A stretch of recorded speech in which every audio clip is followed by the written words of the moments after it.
Hey there mga may love spices! Thank you so much for always staying here with me in this channel. So bago natin simulan ang reading ninyo mga babes, reminders na hindi ito for everybody. So just pick up the messages you think ay para sa'yo.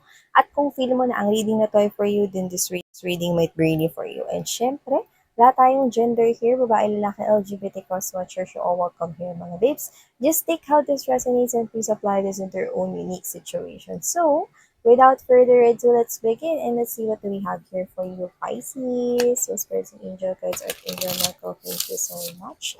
Tell me something with my Pisces right here. This is for Pisces. Energy check in for Pisces, please. Messages for their highest good. What the Pisces needs to know. Just gathering up all the energies for you guys, Pisces. This is for Pisces. I'm seeing luck coming your way. Ooh, wow. You'll be celebrating right here. That's what I'm picking up. But first, you need to clean something. See? We have here the chop wood. Panlinis yan mga babes. No? Makikita mo dyan na yan ang broomstick mga babes. No? At may kinakailangan ka ditong linisin. No? At it gives me this kind of vintage vibe. No? Yan ay something to do with the past. Okay? Kung ano man yan mga babes no, na kailangan mong alisin rito, no, alisin mo na. Kasi nakikita ko ito mag-celebrate ka rito. Yan, no? At saka hindi mo na to kailangan, no? Meron ka pa sigurong memories or pain na nararamdaman in the past na nakikita ko na yun ay kailangan mong tanggalin no, in order for you to receive some kind of luck. Yan, no? Kasi, mga babes, no, it's a torture for you na magstay pa sa feeling ng sadness or every time na naalala mo yun.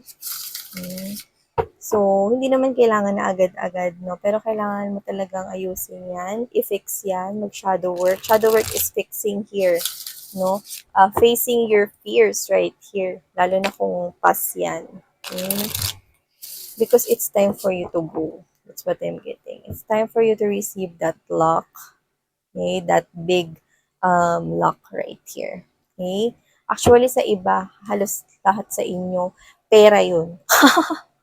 So, ang kapalit ng paglilinis ninyo mga babes, no, ay pera. So, pera yung nakikita kong paparating sa inyo. Yeah. See, you are in this type of energy right here, Pisces, no, na hindi ka pa rin talaga nakaka-move on. May pain pa, may trauma, kahit matagal na yon, no? Nakikita mo may banderitas doon, no? May celebration. Ibig sabihin, no, yung spirits and angel guides right here, no, universe is telling you that you need to be, na lumabas dito, no, sa feeling abandoned, siguro may nang iwan sa'yo, no, or may tao ditong nag-betray sa'yo, no, tapos na yon, no, tapos na yung gloomy days na yan, no, sumikat na, or sisikat na ulit ang araw for you. You receive some kind of abundance right here. You need to change this, yan, no. Number 5 is really standing out. You need to make a change right here, okay? Hindi ka na nag-iisa dito, okay? At hindi ka na mag-iisa. Yeah, I can see right here na magsisimula ka on your own right here, no? At nakikita ko dito that you will receive some kind of a luck. So, wow, no? Baka mayroon pa kayong ibang kalat, linisin nyo na. See? From being in this gloomy type of vibe, going to this you being flexible. See? I can see you napapaligiran, nabubulol pa.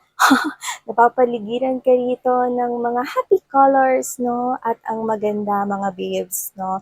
This greens right here, nakaka-fresh sa inyong paningin, no? Pera talaga yan paparating sa inyo. Sa most of you guys, no?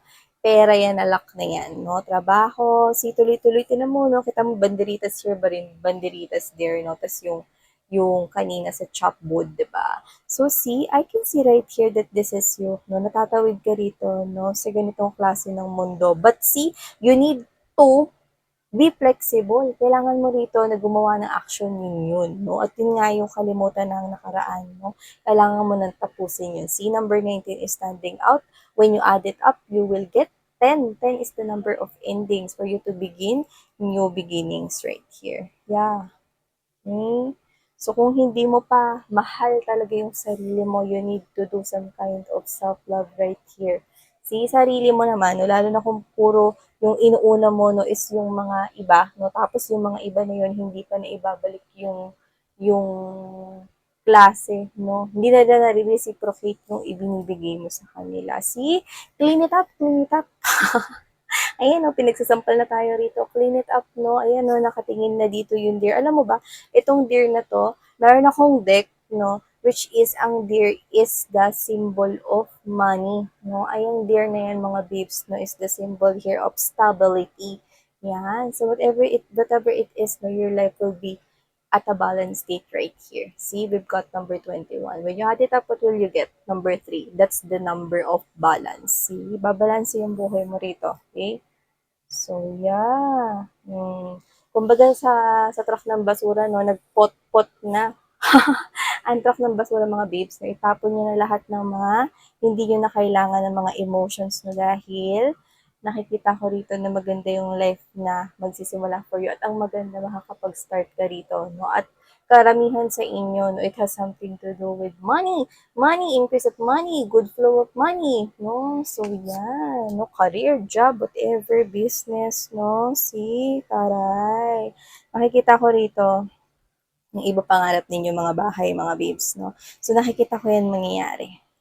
Yes. No? So with the moon right in here, I'm seeing that this is you. You're soaring high, literally. Together with your family, you're gonna celebrate with them, with your genuine friends, your genuine soul tribe right here.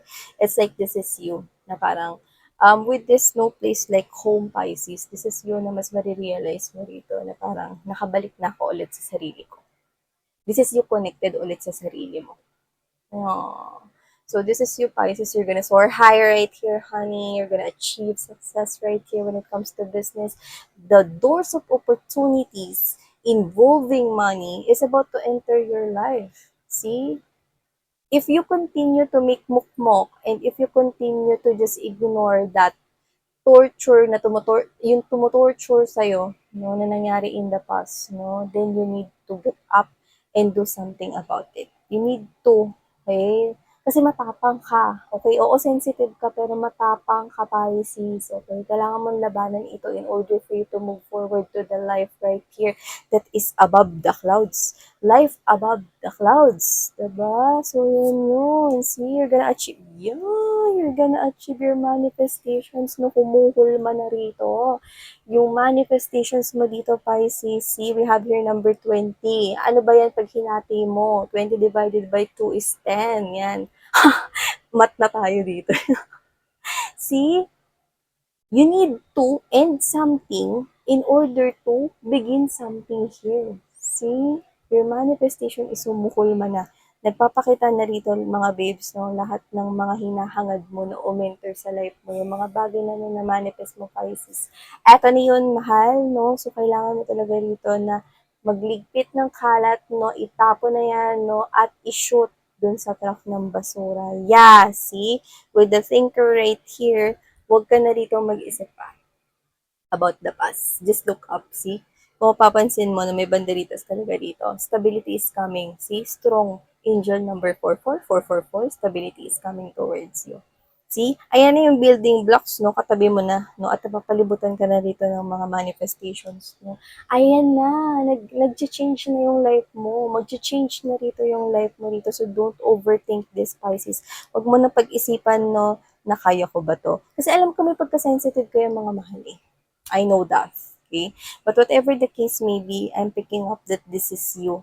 No? Na siguro natatakot kang sumabay sa pagbabago or kaya ko ba talaga na makalimot sa syongit na nakaraan or kaya ko ba talaga na makaalis sa ganitong klase ng pain. Yan, no? Pag naalala ko yun, ang bigat talaga sa loob ko. Kaya mo, Pisces. Isipin mo yung pera. Kasi sabi mo kakayong pera. Eme lang yun, no? Isipin mo rito yung magandang life, no? Kasi hindi mo pwedeng i-carry yan at bitbitin yan, no? Habang buhay. Diba? Yung sakit na yan, no? Tsaka asa na ba yung tao na yan, diba? Na nananakit ng damdamin mo, whether that is your past lover betrayed you, whether that is your ex, mga friends na binitrade ka, no? Or mga relatives and family members pa nga para sa iba na binitrade ka. Asa ba sila? Matagal na silang wala sa buhay mo. So, kailangan mo na rin talaga rito mga babes na mag-move forward sa life mo. Napakamakulay, no? See? Tinan mo, no? From gloomy day, gumaganda na rito mga babes, no? At tinan mo, no? Meron nang nangyayari in the background. Don't overthink, Pisces, no? Ang gaganda na ng mga nangyayari sa paligid mo rito, honey. Okay, all you have to do is get out from that thinking, no? Heavy thinking kung kaya mo ba yan or hindi. Kasi kaya mo yan, no? Kaya mo yan. Okay? So, yeah. Okay, just have that fighting spirit and please know, no, na isipin mo yung mga pangarap mo. Ayun, no, sasayaw na sa paligid mo yung mga stars, no, mga wishes mo yan, no. Humuhol man na Pisces, yun, no. See, ano man yan, no, love life, career, money, okay, lahat yan, ayan na, may nangyayari. Okay, humuhulma ng mga beads, diba?